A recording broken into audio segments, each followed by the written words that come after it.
Good evening, everybody. How you guys doing tonight? Appreciate you guys tuning in and joining us on this Wednesday night. Pray that you guys are having a good week and had a great day. I hope you guys had a safe Memorial Day weekend, and glad that we're able to spend tonight together. If you have your Bibles, you can open up to John chapter 11. We're going to continue our Bible study tonight as we keep working through the book of John. When we talk about John chapter 11, it opens up, and we're now about a month before the crucifixion. And so we're roughly a month out from Easter time, and on all those things getting ready to happen. It's getting closer and closer, and then the rest of John is going to be leading up towards that time and the events following it.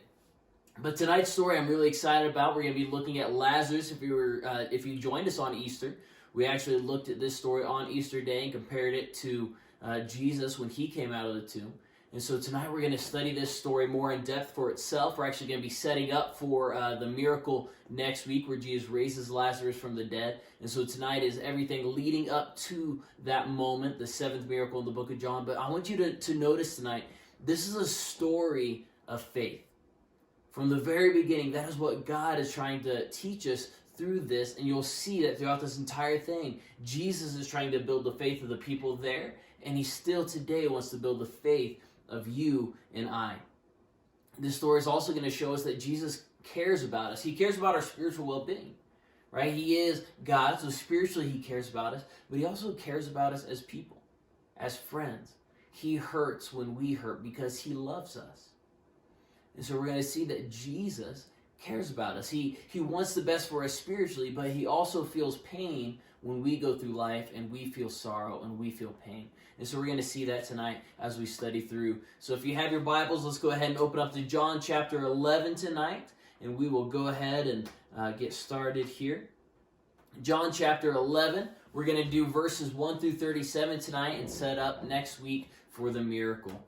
So John chapter 11, verses 1 through 6, it says, "Now a man named Lazarus was sick. He was from Bethany, the village of Mary and her sister Martha. This Mary, whose brother Lazarus now lay sick, was the same one who poured perfume on the Lord and wiped his feet with her hair. So the sisters sent word to Jesus, 'Lord, the one you love is sick.'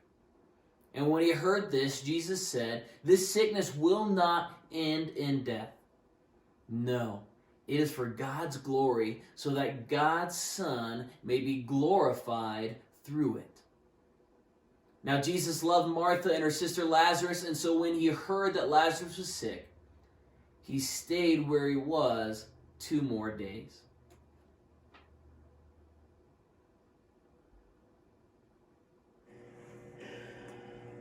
Lazarus dasta.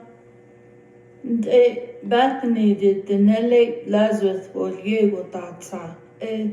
Kinshija the Mary Aro Bada Martha Kate Mary Ilini Bodli Biki Yazid Aro Hatsi Biki Budget Odiki Khala Lazarus data. Akwad Allah K.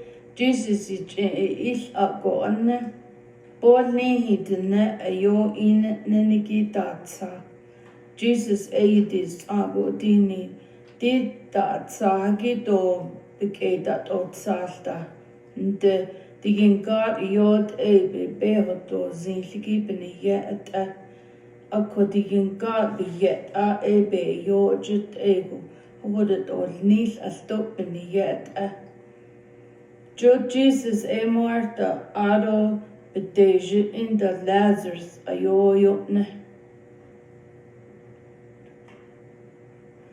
Akot dat het sahaki yini got akwi na rago na kinanes kai aro. So here we're introduced to this family that's very familiar to Jesus, right? They're talking about Jesus is the one that you loved is sick, right? Jesus knows this family. This is the same Mary and Martha where Martha was in there doing the dishes, Mary sat at the feet of Jesus, and Mary did what was right. This is that same family. And also we're introduced there, it says in verse 2, that this is the Mary who goes and uses her hair to wipe Jesus' feet. Now that doesn't happen until John chapter 12, but John is writing all these events after they happened, and that story was well known. And so he refers to it here in chapter 11. That way we would know that this is the family that this is happening with. And so we're introduced to this family. And we see that when they have a problem, they take it to Jesus. Right? Their brother's sick, and so instead of doing all these other things, they take it to Jesus. They says, you know what? We know the one that you love. Jesus, we know that you love him. Jesus, we know that you love us, and so we're going to take our problems to you.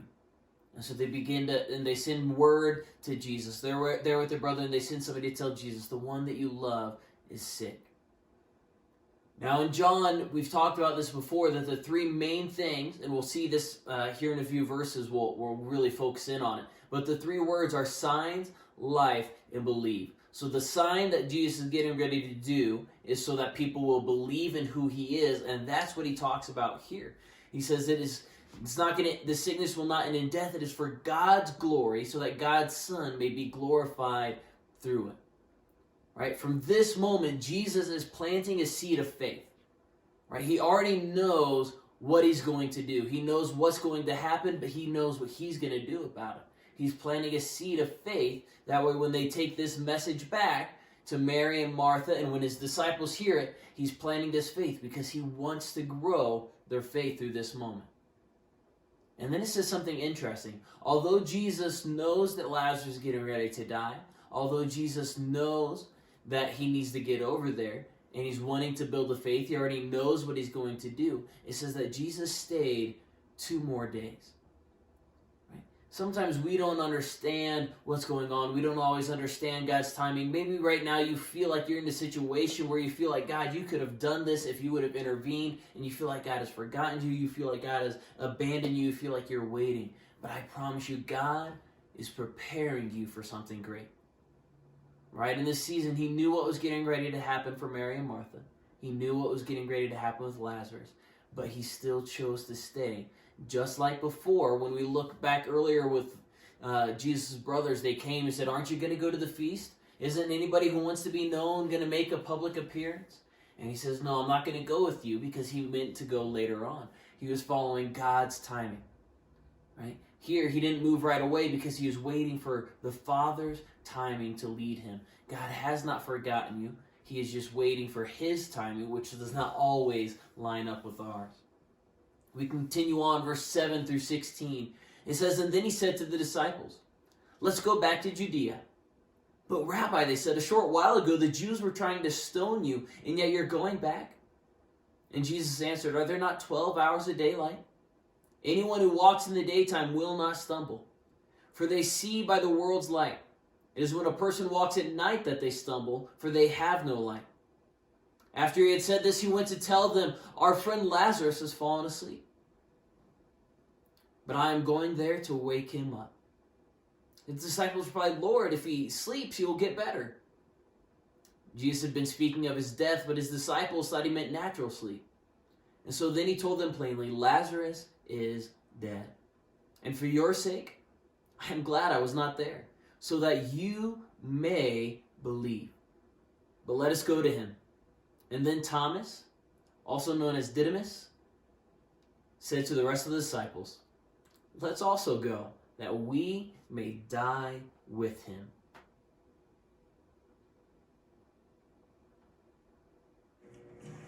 Ik ejenda khudahol ai bijdini tien Judea gonadi kha akod khudahol ai atadini na ntini sha akodezni de go Jude na khwln das dilni da not nine da kosh kona denta Jesus anado ni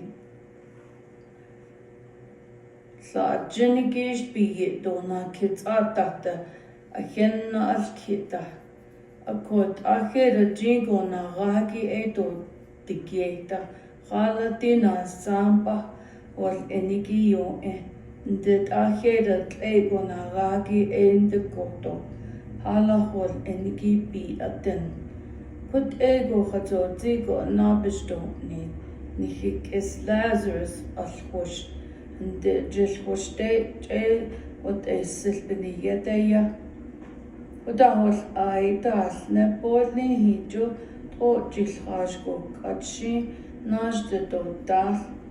Jesus e Lazarus das tsangi ahilne de analgiko alhushki ahilne dazinzen. Ako indat ab behozena ko holholne. Lazarus e das ako daido tlal biniyedo adana shada. Ndegi bashil hujo khala en khayat e ta kun de dika. Ako Thomas na ki hoda ninigi bil ida hojil ahi abijdini khaisha nihil do Jesus bil dadini nas biniye kodika.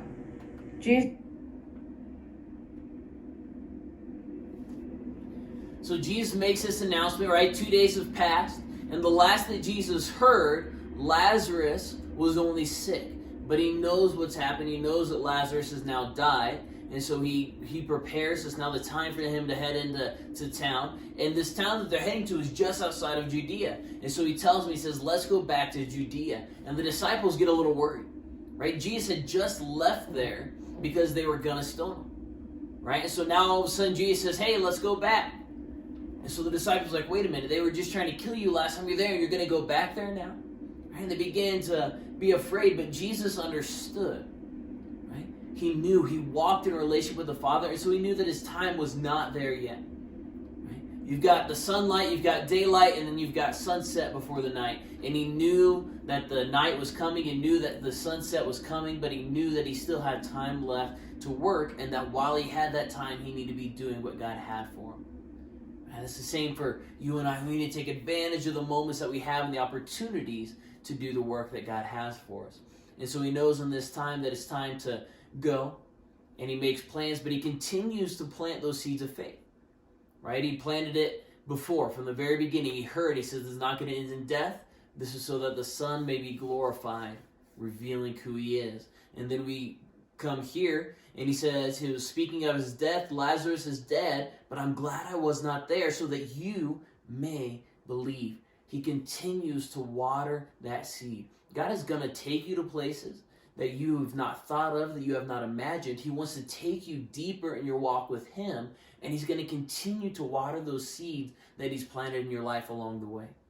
Right? He doesn't expect you to just jump there overnight. He's going to help you to get there, but he also wants you to come along. He's inviting you to be a part of that journey. And so Jesus is being patient with them, but he also expects them to be growing and maturing, the disciples, at the same time. And so he continues to plant that seed. And I love Thomas here. Right? We know Thomas is doubting Thomas. That's what they teach us growing up. And he was. Later on, right, he has this moment where he doubts Jesus. Unless I put my fingers in the hole and I can see in myself, that I don't believe. Right? Doubting Thomas. But while Thomas may have been a doubter, he was no doubt faithful. Right? Here he is, and they're fully expecting Jesus is going to die. Right? In this moment, they know they're going back to Judea. The Pharisees had tried to kill him last time he was there. They think this is it. So Thomas jumps up and he says, let us also go that we may die with him. Man, I love that statement, that commitment to Jesus. He may have doubted later on. He may not have been perfect. But man, did he love Jesus. He was ready to go and ready to die with him in that moment. Continue on.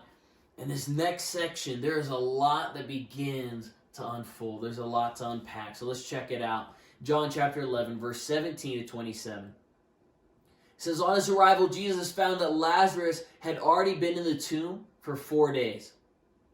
Now Bethany was less than 2 miles from Jerusalem, and many Jews had come to Martha and Mary to comfort them in the loss of their brother. When Martha heard that Jesus was coming, she went out to meet him, but Mary stayed at home. Lord, Martha said to Jesus, if you had been here, my brother would not have died. But I know that even now God will give you whatever you ask. And Jesus said to her, your brother will rise again. Martha answered, I know he will rise again in the resurrection at the last day. And Jesus said to her, I am the resurrection and the life.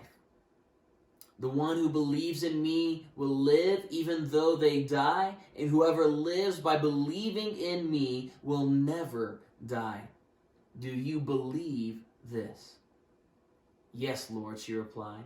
I believe that you are the Messiah, the Son of God, who has come into the world.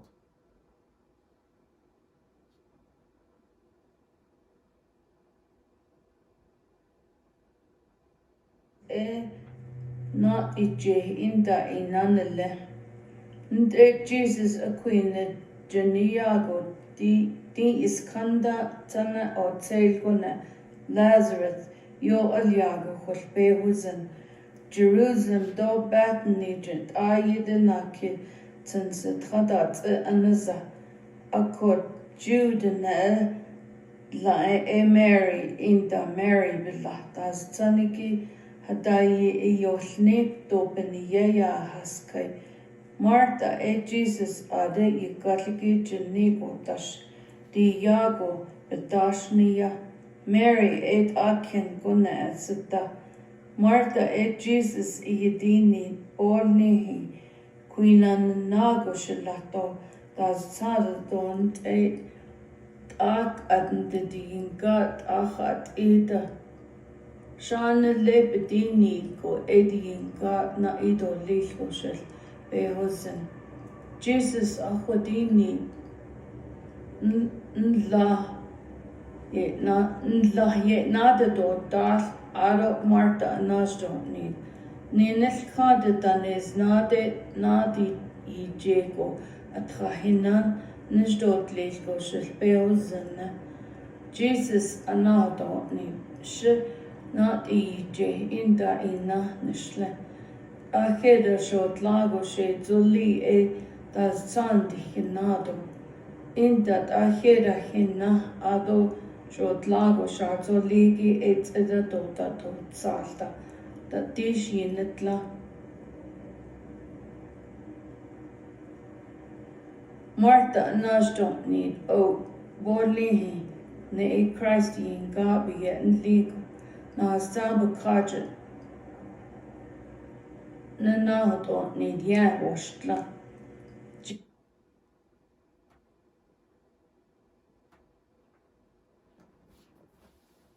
So by this point, Jesus has already healed several people, right? He's been in ministry for almost 3 years now. Right? He's healed a lot of people, but he's only raised 2 people from the dead. Right? He raises Jairus' daughter, right? And they have not even done a funeral for her. They've got people over because she's sick, and he goes over there, he raises her from the dead. And then he's healed this widow's son. And then they haven't even buried the guy yet. They've got him in the coffin, and they're walking down the road, and all of a sudden Jesus sees him, and he walks over and is like, knocks on the coffin. He says, hey, wake up, right? The boy comes back to life. Right? He gives him over to his mother. So neither of them had been dead long. And here, Lazarus has been dead 4 days. Go ahead and say it. Say 4 days.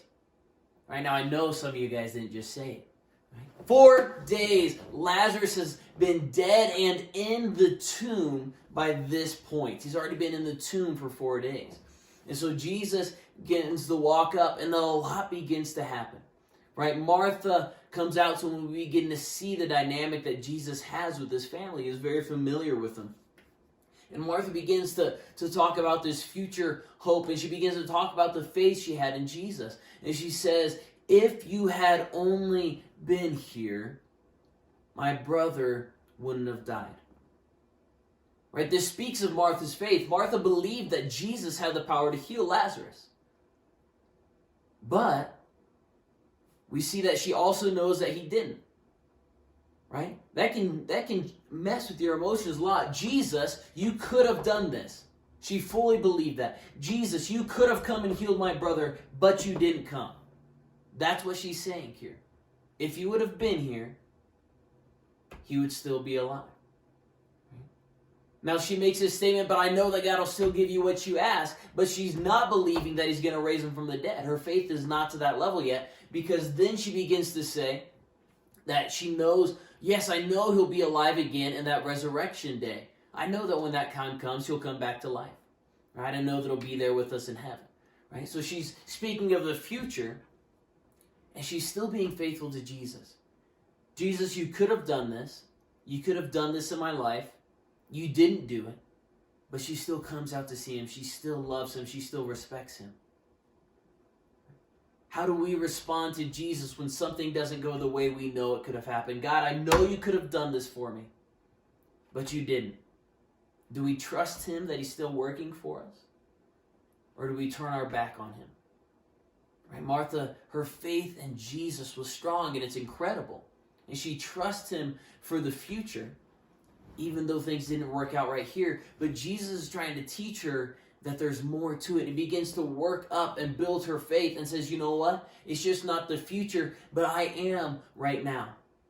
And so a lot of things happen there where Jesus gives us his fifth I am statement. He continues to plant seeds of faith into Martha. And then we also see the core of what John uses where Jesus talks about believing and life. And so Jesus is trying to get Martha to understand, you know what? I don't just have power in the future for resurrection. I am the resurrection and life. I am means right now. I am means active. It means this moment. Jesus is who we need him to be, not just in the future, but right now, no matter our situation, no matter where we are, Jesus is right there. Jesus is the answer, and it takes faith for us to walk there. It takes faith for us to understand that. And that's what Jesus is trying to do with Martha in this moment. Now we get to the end, they speak of death and the things and the resurrection to come. The time will come for each of us that unless Jesus returns, we will all face death. Right? We all experience those moments in our life. There's only two men that have ever walked this earth, Elijah and Enoch, who we find in the Old Testament, where God took them. It says Enoch walked with God faithfully, and then one day he was no more. God took him. And then Elijah, we read that he went up into heaven. He never experienced death, but rode up in a whirlwind of fire, right? And then that, all of us, unless Jesus comes back and takes us to be with him first, we're going to experience death. The question is, what happens after we die on this earth? Now here's the deal. Life continues after we die on this earth. Our life. Our life will continue. But Jesus is saying that with him, he says, I am the resurrection and the life. If you are with me, you will never die. And he's not speaking of our earthly bodies, but he's speaking spiritually. We will never die. We have eternal life. So it is only without Jesus that somebody can truly experience death. Because the only true death to experience is not the death of this world, but it's eternal death, a separation from God and an eternity in hell. But Jesus says, with me, I am the resurrection, I am the life. We studied a couple weeks ago that I am the gate, right? Jesus is the way into that eternal life. He is the one through whom you and I have life if we accept him and we accept what he did for us on the cross. The story continues, and we begin to see a transition from Martha and her encounter with Jesus over to Mary's. Verse 28 through 37. It says, after she had said this, she went back and called her sister Mary aside. The teacher is here, she said, and is asking for you. When Mary heard this, she got up quickly and went to him. Now Jesus had not yet entered the village, but was still at the place where Martha had met him. When the Jews who had been with Mary in the house comforting her noticed how quickly she got up and went out, they followed her, supposing she was going to the tomb to mourn there. Now when Mary reached the place where Jesus was and saw him, she fell at his feet and said, Lord, if you had been here, my brother would not have died. When he saw her weeping and the Jews who had come along with her also weeping, he was deeply moved in spirit and troubled. Where have you laid him? He asked. Come and see, Lord, they replied. Jesus wept. And then the Jews said, see how he loved him. But some of them said, could not he who opened the eyes of the blind man have kept this man from dying?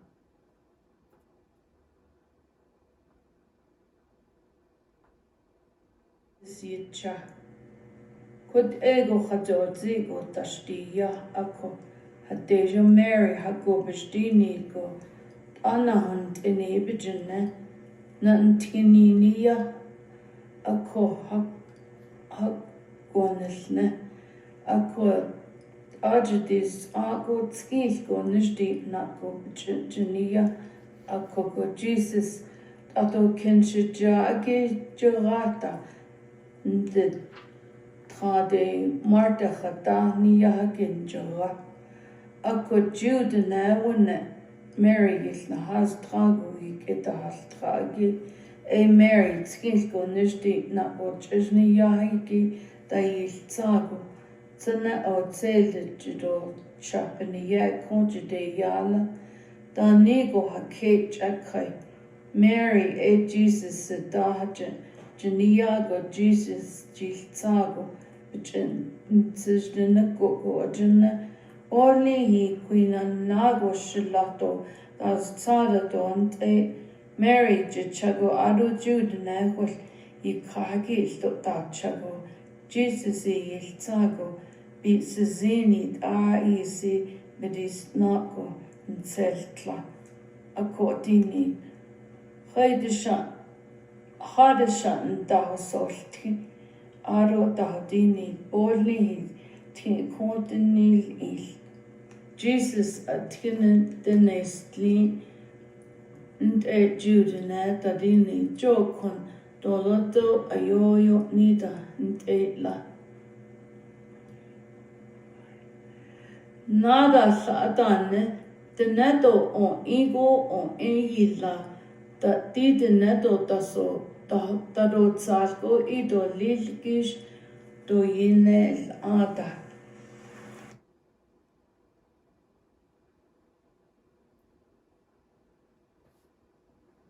So we first see here, and Martha goes back and she gets Mary. And I want to point out just real quick, we see that Martha calls Jesus the teacher. Right now, this is important because this shows us that Jesus is willing to accept anybody. If anyone will choose Jesus, he will allow them to be a part of the family. He is waiting. He came to save that the world may know him. He's not there to discriminate. He's not there to push anybody out or to cast anybody aside. Jesus is there to include all of us. And so we see this because Mary and Martha, being women, the other rabbis would not have spent time with them. But Mary and Martha knew him, not just as the Messiah, not just as Christ, but personally as their own teacher. He was allowing them because they wanted to know him. And so he welcomed them in. All right, we also see that it's teacher with a capital T, which also recognizes that he is not just a teacher, but he is the teacher. All right, he is the Messiah. He is the Christ. And so it is the teacher. He is the teacher of all. He is the one who gives us all these things.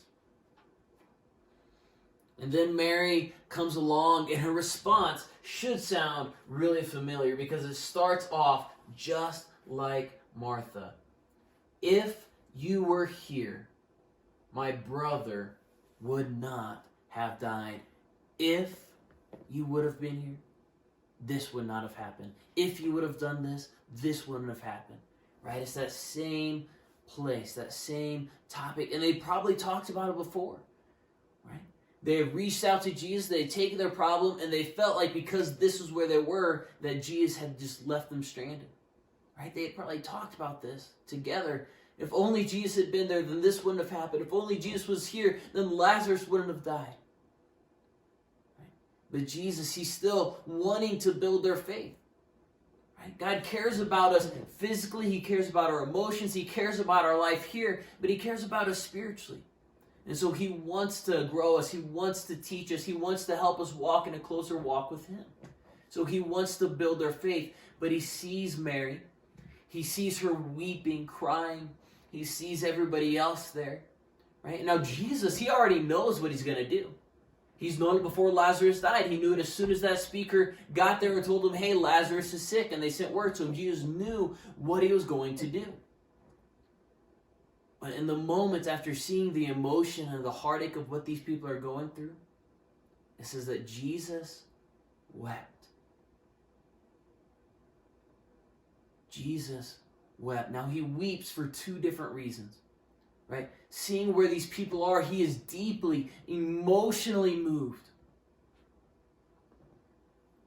And so we see that it's two things. One, he's moved for the people, right? He already knows what he's going to do, but he sees people that he loves.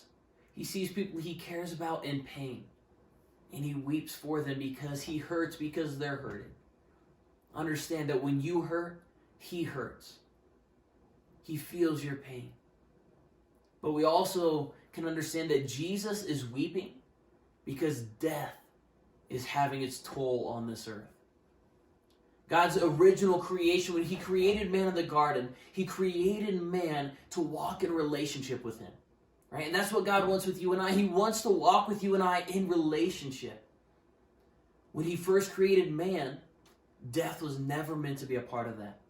And with death comes separation, comes heartache, comes all these different things that Jesus never intended, that God never intended. And so Jesus sees his people hurting that he loves, and he sees death, which was never meant to be a part of this picture, taking its toll on this world. And just moments ago, what did Jesus say?